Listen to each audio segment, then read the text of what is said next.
ఉమ్మడి ఖమ్మం జిల్లా నుంచి టిఆర్ఎస్ పార్టీలో అత్యంత క్రియాశీలక పాత్ర పోషించి ఆదివాసీల హక్కుల కోసం, పోడు భూముల పట్టా కోసం, గిరిజన ప్రాంతాలలో అహర్నిశలు కృషి చేసి వాళ్లకు మేలు చేయాలన్న ఆలోచనతోటి టిఆర్ఎస్ పార్టీలో చేరి కేసీఆర్ గారు గిరిజన ప్రాంతాలలో ముఖ్యంగా ఆదివాసీలకు కుర్చేసుకొని కూర్చొని పోడు భూమి పట్టాలు ఇస్తాను అని చెప్పి హామీ ఇచ్చి ఎన్నికల్లో గెలవడం జరిగింది. తనకు అధికారం వచ్చింది, తన కుటుంబానికి కూడా పూర్తి స్థాయిలో పదవులు వచ్చినాయి. కానీ పేద ప్రజలకు, ముఖ్యంగా ఆదివాసీ గిరిజనులకు ఏ హామీ నెరవేరలేదు. ఇవాళ తాటి వెంకటేశ్వర్లు గారు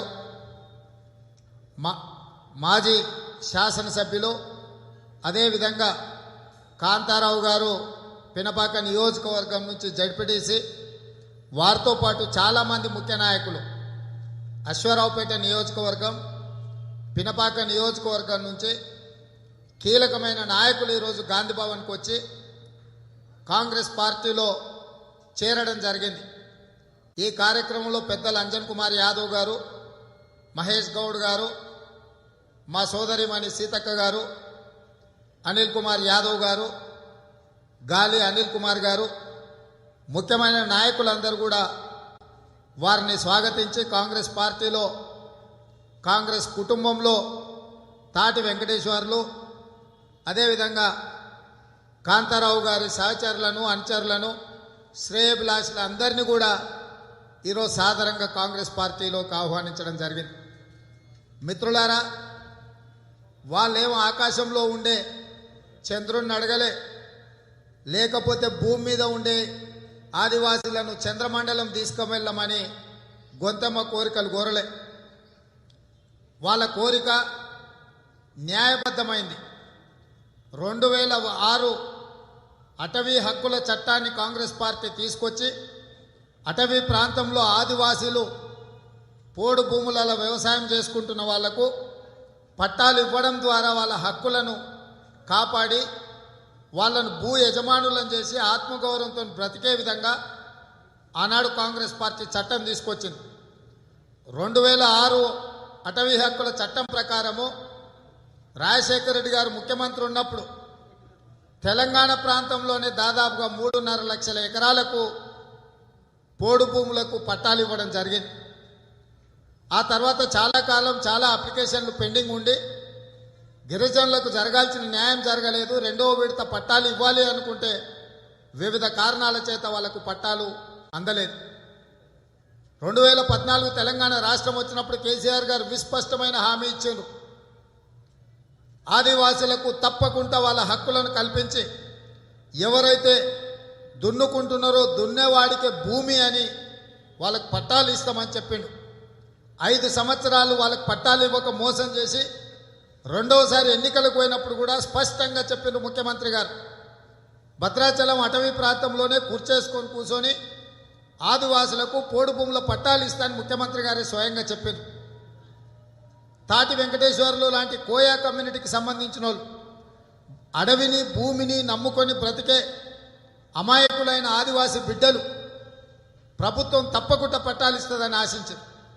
వాళ్ళు ఏళ్ల కొద్దీ వాళ్ళ తాతలు ముత్తాతల నుంచి దున్నుకొని బతుకుతున్న భూములు దున్నుకొని బతుకుతుంటే వందలాది మంది ఆదివాసీల మీద అక్రమ కేసులు పెట్టి జైలుకు పంపించారు. ఈ మధ్యకాలంలోనే మహిళల్ని కూడా వదలకుండా, సంటి పిల్లల్ని సంఖలో ఉన్న వాళ్ళని కూడా వదలకుండా క్రిమినల్ కేసులు పెట్టి వాళ్ళ పొలాలలో దున్నుకుంటున్న వాళ్ళను జైలుకు పంపిస్తే రోజుల కొద్దీ జైళ్లలో మగ్గి సన్న పిల్లలకు పాలు ఇవ్వడానికి కూడా అవకాశం ఇవ్వకుండా తల్లిలను జైలుకు పంపించడం జరిగింది. ఆ కుటుంబాలను అన్నింటిని కూడా సీతక్కెళ్ళి పరామర్శించి వాళ్ళ ఓదార్పు ధైర్యాన్ని ఇవ్వడం జరిగింది. కానీ రాష్ట్ర ప్రభుత్వానికి కనికరం రాలేదు, కనువిప్పు కలగలేదు. అదే అడవి బిడ్డలు భూమిని నమ్ముకొని ఎవరైతే బతుకుతుండ్రో దుక్కి దున్నుకొని బతికే వాళ్లకు పట్టాలు ఇవ్వకుండా ఫారెస్ట్ అధికారులను పెట్టి స్థానిక పోలీసులను పెట్టి వాళ్ళ మీద పాశవికంగా దాడి చేసి ములుగు నియోజకవర్గ ప్రాంతంలో ఆడబిడ్డల్ని చెట్లకు కట్టేసి కొట్టిండ్రు.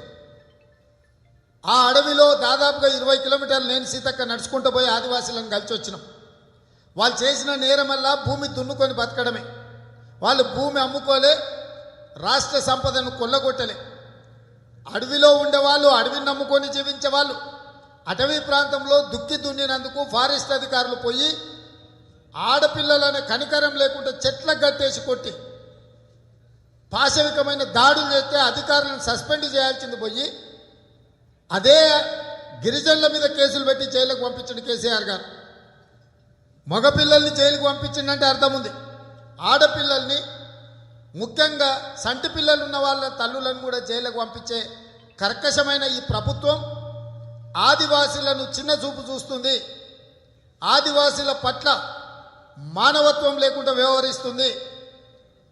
కల్వకుంట్ల చంద్రశేఖరరావు గారు పదే పదే హామీలు ఇచ్చి ఆదివాసీలను, గిరిజనులను మోసం చేసిండు. హరితహారం పేరు మీద ఇవాళ వాళ్ళు దున్నుకొని బతుకుతున్న భూములల్లా చెట్లు నాటుతామని చెప్పి వాళ్ళ మీద దాడులు చేయించి ఆ భూములను గుంజుకున్నాడు. గతంలో పేదలు ప్రభుత్వ భూములను ఆక్రమించుకొని దున్నుకొని బతికేది. కానీ దురదృష్టవశాత్తు కేసీఆర్ ముఖ్యమంత్రి అయిన తర్వాత ప్రభుత్వమే పేదవాళ్ళ భూములను ఆక్రమించుకొని లేఅవుట్లు, ప్లాట్లు చేసి అమ్ముకొని సంపాదించుకోవాలనుకుంటుంది. లేదా హరితహారం ముసుగులో చెట్లు నాటే కార్యక్రమాన్ని పెట్టి పేదల భూములు గుంజుకుంటుంది. గతంలో ప్రభుత్వ భూములను పేదవాళ్ళు దున్నుకొని బతుకుతే ఇవాళ పేదవాళ్ళ భూములను ప్రభుత్వం కబ్జాలు పెట్టుకొని తెగనమ్ముకొని ప్లాట్లు చేసుకొని అమ్ముతుంది. ఇది దుర్మార్గం. ఇంతకుముందు ఎప్పుడు ఇట్లాంటి విపరీతమైన పోకడలు ప్రభుత్వాలు చేయలే.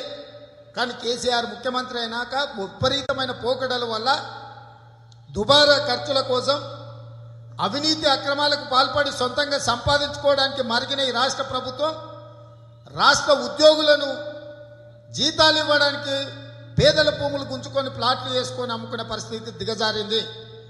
ఇవాళ పెన్షన్లు వస్తలేవు. 2 నెలలైనా ఆలస్యంగా పెన్షన్లు వస్తున్నాయి. ఇవాళకి ఒక పోలీసులు జీతభత్యాలు వేయలేదని చెప్పి ఒక పోలీసు ఇంకొక పోలీసు అధికారితో మాట్లాడుతున్న వీడియో ఈరోజు బయటకు వచ్చింది. ప్రభుత్వాన్ని, కేసీఆర్కు కనువిప్పు కలగాలి. నెల నెల జీతం కోసం పనిచేసి బతికే వాళ్ళు ఇవాళ ప్రభుత్వాన్ని శాపనార్థాలు పెట్టే పరిస్థితి వచ్చింది. ఇవాళ ఈ ప్రభుత్వం ప్రజల సొమ్మును దోపిడీకి పాల్పడడం ద్వారా, ప్రజల ఆస్తులు కొల్లగొట్టడం ద్వారా ప్రభుత్వాన్ని నడపాలని చూస్తుడు కేసీఆర్ గారు. అందుకే ఈరోజు ఆనాడు కూడా ఉమ్మడి ఖమ్మం జిల్లాలో 10 సీట్లకు 9 సీట్ల ప్రజలు కాంగ్రెస్ను గెలిపించారు. కొంతమంది మోసం చేసి ఉండొచ్చు కాక, కానీ ప్రజలు కాంగ్రెస్ పక్షాన ఉండ్రు. ఇప్పుడు కూడా నాకు సంపూర్ణమైన విశ్వాసం ఉంది. ఉమ్మడి ఖమ్మం జిల్లాలో 10కి 10 సీట్లు, 2 పార్లమెంట్ సీట్లు కాంగ్రెస్ పార్టీ గెలిచి తీరుతుంది.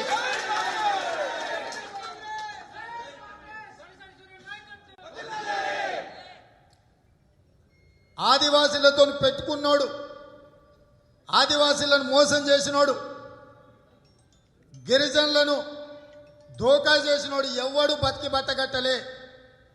ఇవాళ ఆదివాసీలను, గిరిజనులను నట్టేట ముంచి వాళ్ళ హక్కులను కాలరాసి వాళ్ళ భూములను గుంజుకొని వాళ్ళ ఆడబిడ్డలను జైలుకు పంపించి ఇవాళ రాక్షసానందం పొందుతున్న కేసీఆర్ గారు భారీ మూల్యం చెల్లించాల్సిన సందర్భం వచ్చింది. అందుకే ఇవాళ కాంగ్రెస్ పార్టీ ఆదివాసీల హక్కుల కోసం, పోడు భూముల పట్టాల కోసం, గిరిజన ప్రాంతాలలో గిరిజనుల మీద పెట్టిన అక్రమ కేసులను ఎత్తివేయడం కోసం, కేసీఆర్తో కొట్లాడడానికి, టీఆర్ఎస్ ప్రభుత్వాన్ని నిలదీయడానికి ఇవాళ తాటి వెంకటేశ్వర్లు, అదేవిధంగా మిత్రుడు కాంతారావు గారు కాంగ్రెస్ పార్టీలో చేరినరు.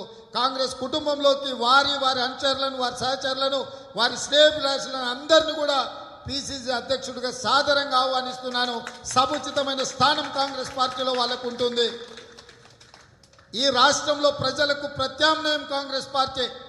ప్రజలు కష్టాలలో ఉన్నప్పుడు ముఖ్యంగా ఎస్సీ ఎస్టీలను ఆదుకొని వాళ్ళ జీవితాలలో వెలుగులు నింపి వాళ్ళకు ఇందిరమ్మ ఇల్లు ఇచ్చి, పోడు భూముల పట్టాలు ఇచ్చి, వాళ్ళ పిల్లల చదువులకు ఫీజు రియంబర్స్మెంట్ ఇచ్చి, వాళ్ళ ఆరోగ్యాలు కాపాడడానికి ఆరోగ్యశ్రీ పథకం ఇచ్చి ఇట్లాంటి అనేకమైన సంక్షేమ పథకాలు అమలు చేయాలి అంటే, దళితులు గిరిజనుల జీవితాలు బాగుపడాలి అంటే అది ఇందిరమ్మ రాజ్యంలోనే, సోనియమ్మ నాయకత్వంలోనే సాధ్యమవుతుంది. ఆ విషయాన్ని సంపూర్ణంగా విశ్వసించి ఇలా మిత్రులందరూ కాంగ్రెస్ పార్టీలోకి వచ్చిండ్రు. మేము సంపూర్ణంగా విశ్వసిస్తున్నాం. 11 నెలల్లో ఎన్నికలు రాబోతున్నాయి తెలంగాణ రాష్ట్రంలో. 11 నెలల్లో సోనియమ్మ రాజ్యం, కాంగ్రెస్ ప్రభుత్వం ఏర్పడుతుంది రాష్ట్రంలో. తప్పకుండా పోడు భూముల సమస్యను శాశ్వతంగా కాంగ్రెస్ పరిష్కరిస్తుంది. ఇవాళ కేసీఆర్ ప్రభుత్వం అక్రమంగా పెట్టిన, ఆదివాసీల మీద పెట్టిన అక్రమ కేసులన్నిటిని కూడా ఒక్క కలం పోటీతో శాసనసభలో చర్చించి, పోడు భూములలో గిరిజనుల మీద పెట్టిన కేసులను శాసనసభ ద్వారా ఎత్తివేయడం జరుగుతుంది. ఆదివాసులు, గిరిజనులు ఎవ్వరు కూడా భయపడాల్సిన అవసరం లేదు. ఇవాళ ధరణి పోర్టల్ ద్వారా పేద ప్రజలకు దరిద్రం పట్టుకుంది. భూస్వాములకు, దోపిడీదారులకు అదొక ఆదాయ వనరుగా మారింది కొంతమంది అవినీతి అధికారులకు. అందుకే ధరణి పోర్టల్ రద్దు చేస్తామన్నాం. భూములను నమ్ముకొని బ్యాంకులలో రుణాలు తెచ్చుకొని మిత్తి పెరిగి అసలు మిత్తి తడిసి మోపెడే చస్తున్న రైతులకు 2 లక్షల రూపాయల రైతు రుణమాఫీ ఏకకాలంలో చేసి రైతులను ఆదుకునే బాధ్యత కాంగ్రెస్ పార్టీ తీసుకున్నది.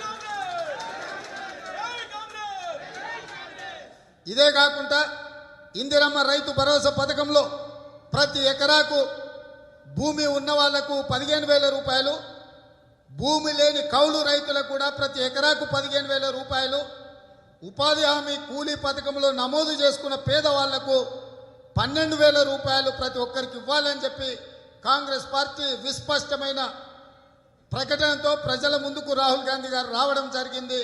ఈ అన్ని పథకాలను కూడా కాంగ్రెస్ పార్టీ అమలు చేస్తుంది. ఇవన్నీ అమలు జరగాలంటే, పోడు భూముల పట్టాలు రావాలన్నా, రైతు రుణమాఫీ జరగాలన్నా, ఇందిరమ్మ భరోసా పథకం ద్వారా పేదలకు వ్యవసాయానికి ఆర్థిక సహాయం అందించాలన్నా, ధరణి పోర్టల్ రద్దు కావాలన్నా పేదలకు కాంగ్రెస్ ప్రభుత్వం రావాలి. పేదల ప్రభుత్వం రావాలి. రాష్ట్రంలో దొరల ప్రభుత్వం పోవాలి, పేదల ప్రభుత్వం రావాలి. ఆ పేదల ప్రభుత్వమే కాంగ్రెస్ ప్రభుత్వం. సోనియమ్మ నాయకత్వంలోని ప్రభుత్వాన్ని తీసుకొచ్చి పేదలను ఆదుకునే బాధ్యత కాంగ్రెస్ పార్టీ తెలంగాణ శాఖ తీసుకుంటుంది. ఈరోజు కాంగ్రెస్ చేసిన వాళ్ళందరికీ కూడా మనస్ఫూర్తిగా స్వాగతం పలుకుతూ, తొందరలోనే అశ్వరావుపేట నియోజకవర్గంలో వేలాది మంది కాంగ్రెస్ పార్టీ అభిమానుల మధ్య బహిరంగ సభ నిర్వహిస్తాం.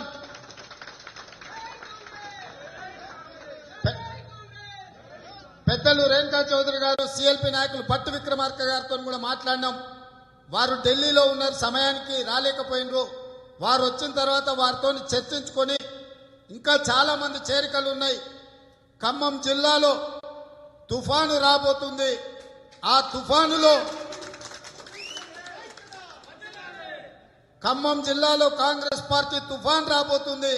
ఆ తుఫాన్లో టీఆర్ఎస్ పార్టీ బంగాళాఖాతంలో కలవబోతుంది.